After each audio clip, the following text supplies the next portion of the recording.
बापू वार्ता news network मध्ये आपण सर्वांचे स्वागत आहे। गोळीबार करण्यासाठी 40 लाख रुपयाच्या सुपारी देण्यात आली। माजी नगरसेवक लोकेश कल्लू यादव यांच्यावर गोळीबार करणारे एकूण 9 आरोपींना अटक। मुख्य आरोपी अद्याप ही फरार।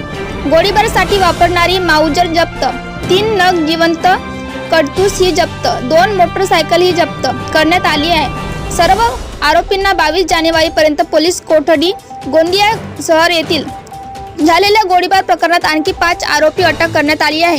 तर गोळीबार प्रकरणात वापरण्यात आलेली माऊजर बंदूक सुद्धा पोलिसांनी जप्त केली आहे। त्याचप्रमाणे 3 नग जिवंत कारतूस ही जप्त करण्यात आली आहे। त्याचप्रमाणे सर्व 9 आरोपींना 22 जानेवारी पर्यंत पोलीस कोठडी सुनावण्यात आली आहे।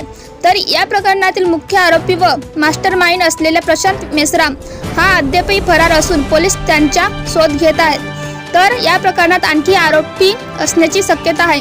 या प्रकरणात गोळीबार करणाऱ्या आरोपींना 40 लाख रुपयाची सुपारी देण्यात आली असल्याचे पोलिसांनी पत्रकार परिषदेत दुजोरा दिला। बापू वार्ता न्यूज नेटवर्कसाठी गोंदिया भंडारा जिल्हा प्रतिनिधी रोहिणी रणदिवे। सुंदरलाल यादव यांच्यावरती गोळीबाराची घटना 11/1/2024 झाली होती। त्या अनुषंगाने आपण सुरुवातीला 4 आरोपी अटक केले होते, त्यानंतर आणखी आरोपी अटक केले 2 आरोपी नंतर 1 आरोपी आणि आता 2 आरोपी अटक केले। अशी आता एकूण 9 आरोपी या गुन्ह्यामध्ये अटक झालेले आहेत। गुन्ह्यात आरोपींनी वापरलेला हत्यार सुद्धा जप्त करण्यात आलेला आहे आणि संपूर्ण आरोपींच्या PCR 22 तारखेपर्यंत आहे। गुन्ह्यात इंटरोगेशन त्यांचा तपास चालू आहे। ज्याप्रमाणे काही पुढे डेव्हलपमेंट होईल त्याप्रमाणे आपल्याला कळवण्यात येईल। आरोपी प्रशांत मेश्राम फरार आहे। आमचे पथक त्यावर काम करत आहे।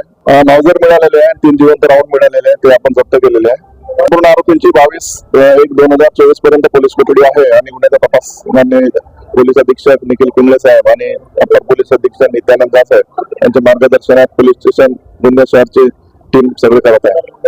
फायनान्शियल डिस्प्यूट असं एक आतापर्यंत आलेला आहे, अजून डिटेल चालू आहे तपास।